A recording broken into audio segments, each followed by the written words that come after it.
स्वागत है आप सभी का साहित्य मंच पर। कैसे आप सभी? आशा करते हैं आप सभी बेहद अच्छे होंगे।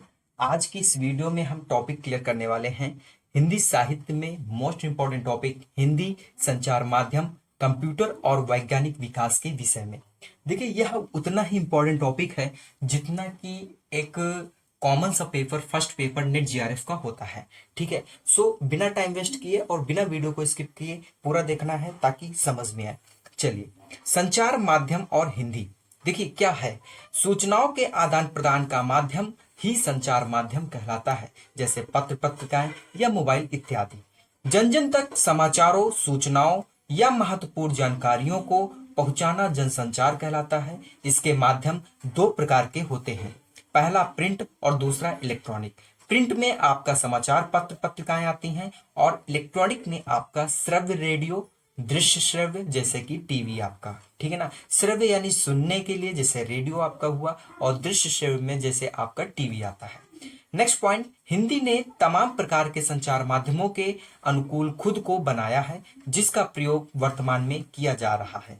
ठीक है ना। अब हिंदी का वैज्ञानिक विकास के विषय में हम समझते हैं। हिंदी के संदर्भ में विचार करें तो पिछले कुछ दशकों में हिंदी के वैज्ञानिक विकास पर काफी ध्यान दिया गया है। यह मुख्यतया 4 स्तरों में दिखता है। कौन कौन से वो 4 स्तर हैं? नंबर पहला आपका आता है मानकीकरण के प्रयास। पहला आपका कौन सा आता है भैया? पहला आता है आपका मानकीकरण के प्रयास, दूसरा पारिभाषिक शब्दावली का विकास, और तीसरा अनुवाद कार्य की प्रगति और हिंदी की टक्कड़ आदि से जुड़ी तकनीकों का विकास। ये 4 स्तरों में बांटा गया है। कंप्यूटर और हिंदी की अगर हम बात करें तो भाषा के संबंध में यांत्रिक उपकरणों के विकास की प्रक्रिया को स्वाभाविक रूप से 2 चरणों में बांटा जा सकता है, कंप्यूटर पूर्व यांत्रिकीकरण और कंप्यूटरीकरण। तो सबसे पहले समझ लेते हैं हम कंप्यूटर पूर्व यांत्रिकीकरण होता क्या है। देखिए, नंबर फर्स्ट, अगर नंबर फर्स्ट की हम बात करें यहाँ पर, तो यहाँ पर हमें यह समझ में आता है कि भाषा के यांत्रिकीकरण की शुरुआत टाइपराइटर से होती है। आपको भी पता है किससे होती भैया? टाइपराइटर से होती है। 1960 ईस्वी में doctor VKRV Rao, doctor SS कत्रे और डॉक्टर V राघवन और डॉक्टर रघुवीर, डॉक्टर बाबूराम सक्सेना, प्रोफेसर कृपानाथ मिश्र आदि विद्वानों ने देवनागरी का रूप निश्चित किया तथा कुछ निजी कंपनियों ने टाइपराइटरों का विकसित कुंजी पटल बनाया, जो कि देवनागरी की सभी आवश्यकताओं को पूरा करने में प्रायः समर्थ था।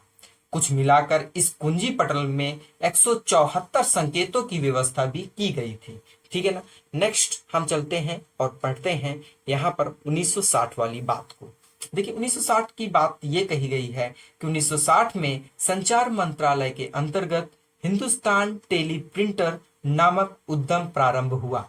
तब तक देवनागरी में कुछ प्रारंभिक टेली प्रिंटर भारतीय तार विभाग में को मेमर्स आलिवेट कंपनी ने दिए थे। ठीक है ना। अब यहाँ पर सबसे हम पहले बात करेंगे, ये तो आपके समझ में आ गया होगा कि क्या है। ठीक है ना। अब यहाँ पर नीचे की ओर हम जाएंगे और यहाँ पर पढ़ने का प्रयास ये करेंगे सबसे पहले कि अभी आपने क्या पढ़ा? अभी आपने पढ़ा कंप्यूटर पूर्व यांत्रिकीकरण। अब इसके बाद आपको क्या पढ़ना है? कंप्यूटरीकरण होता क्या है। ठीक है, सबसे पहले ये बताने का प्रयास करेंगे कंप्यूटरीकरण क्या है। कंप्यूटरीकरण, देखिए नंबर फर्स्ट पॉइंट, वर्तमान समय में हिंदी के तकनीकी विकास का अर्थ प्राय कंप्यूटरीकरण से ही लिया जाता है। कंप्यूटर के 2 अंग होते हैं, हार्डवेयर तथा सॉफ्टवेयर। हार्डवेयर का संबंध कंप्यूटर की मशीन से है और मशीन के स्तर पर हिंदी अथवा अंग्रेजी का कोई अंतर नहीं पड़ता है। सॉफ्टवेयर का अर्थ उन सभी प्रोग्रामों से है जो कंप्यूटर को संचालित करते हैं, और यह 2 तरह के होते हैं। देखिए, सॉफ्टवेयर का मतलब ये होता है जो प्रोग्रामों को क्या करते हैं? रन कराते हैं, यानी संचालित करते हैं। वो उनमें से सबसे पहला होता है आपका सिस्टम सॉफ्टवेयर और दूसरा होता है आपका एप्लीकेशन सॉफ्टवेयर। सिस्टम सॉफ्टवेयर के अंतर्गत आपका डॉस विंडोज आता है, और एप्लीकेशन सॉफ्टवेयर आपके वो सॉफ्टवेयर होते हैं जो किसी एक विशेष उद्देश्य के लिए बनाए जाते हैं। जहां तक सिस्टम सॉफ्टवेयर का संबंध है, हिंदी में अपना सिस्टम सॉफ्टवेयर विकसित नहीं हुआ। ठीक है ना।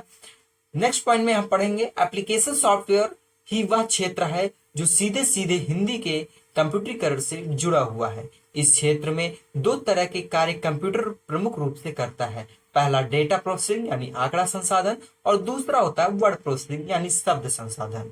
नेक्स्ट हम यहाँ पर पॉइंट की बात करने वाले हैं कि देखिए 1977 तक हिंदी में ऐसा कोई कार्यक्रम उपलब्ध नहीं था जो 1977 में हैदराबाद की ECIL नामक कंपनी ने फोर्ट्रॉन नामक कंप्यूटर भाषा में पहली बार हिंदी को कंप्यूटर पर उतारा था। ठीक है ना। अब नेक्स्ट पॉइंट की ओर हम पढ़ेंगे। अभी तो हम इसके कंप्यूटरीकरण को पढ़ रहे हैं और भी इसके अंदर की बातें को हम जानेंगे। 1980 के आसपास की बात है। दिल्ली की DCM नामक कंपनी ने सिद्धार्थ नामक मशीन पर शब्द माला कार्यक्रम तैयार किया।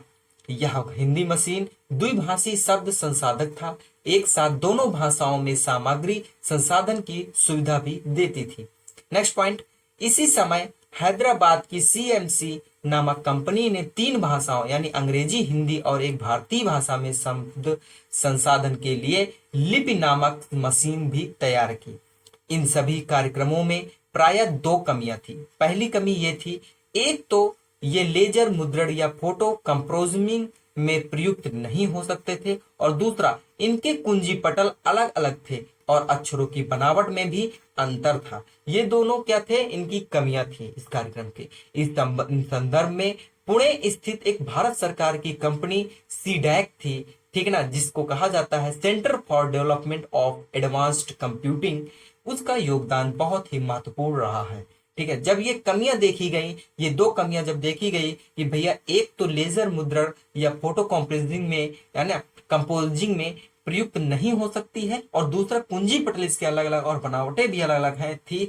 तो एक पुणे नामक पुणे है भारत में, वहां पर भारत सरकार की कंपनी है CDAC, ठीक है ना, उसने इसमें बहुत ही योगदान दिया। अब आगे चलते हैं, इस कंपनी में क्या क्या चीजें थी और उसने किस तरीके से इसको बताया। देखिए, इस कंपनी ने 1984 के आसपास GIST यानी ग्राफिक बेस्ड इंडियन स्टैंडर्ड है ना टर्मिनोलॉजी के अनुसार नामक तकनीकी का विकास किया।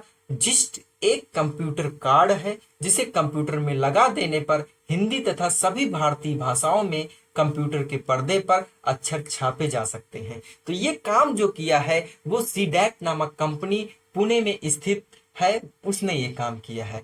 ठीक है ना।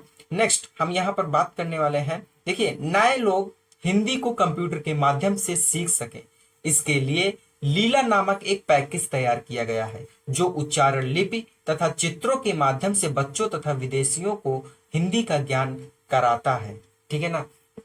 अब आगे की ओर चलते हैं और यहाँ पर पढ़ने का प्रयास करेंगे कि 1977 की बात। देखिए, 1977 में ये कहा गया है कि इसके बाद से हिंदी के कंप्यूटरीकरण में तीव्र प्रगति हुई है। 1977 के बाद इस तीव्र प्रगति में जिन संस्थाओं का प्रमुख रूप से योगदान रहा है उनमें राजभाषा विभाग का, तकनीकी विभाग का तथा इलेक्ट्रॉनिक विभाग का प्रमुख है। इलेक्ट्रॉनिक विभाग ने भाषा प्रौद्योगिकी मिशन का आरंभ किया था जो आज काफी सफलतापूर्वक आगे बढ़ रहा है। कंप्यूटर हिंदी टाइपिंग की मुख्यतः 3 विधियां थी। पहला आपका रेमिंगटन विधि टाइपिंग थी, यानी रेमिंगटन मतलब रेमिंगटन विधि, और दूसरा इन स्क्रिप्ट टाइपिंग थी और दूसरा जो थी वो फोनेटिक टाइपिंग थी, यानी इन स्क्रिप्ट और फोनेटिक टाइपिंग, ये 3 प्रकार से कंप्यूटरी हिंदी टाइपिंग की विधियां थी। ठीक है। इसके बाद इन स्क्रिप्ट भारत की आधिकारिक टाइपिंग पद्धति है जिसका विकास राजभाषा विभाग ने किया है। किसने किया है? राजभाषा विभाग ने किया है। और यह एक आधिकारिक टाइपिंग पद्धति है। कैसी पद्धति भैया? आधिकारिक टाइपिंग पद्धति है। इस बात को आप अच्छे से क्या कर लीजिए, नोट कर लीजिए। नेक्स्ट पॉइंट, कुछ समय पहले तक हिंदी यूनिकोड का फोनेटिक या ट्रांसलेटिंग कीबोर्ड लेआउट वाला केवल बराहा सॉफ्टवेयर की ही प्रचलित था, लेकिन अब भाषा इंडिया का इंडिक IMIE का प्रयोग बहुतायत में हो रहा है। इसी प्रकार गूगल इनपुट आदि सॉफ्टवेयर भी हिंदी टाइपिंग के लिए प्रयोग में लाए जा रहे हैं। ठीक है। नेक्स्ट बात कर लेते हैं किस तरीके से विकास हो रहा है। तो ये था एकदम शॉर्ट सा था, कोई बहुत बड़ी चीज नहीं है, इसे आप अच्छे से याद कर सकते हो। ओनली 3 पेज का ये है छोटा सा टॉपिक।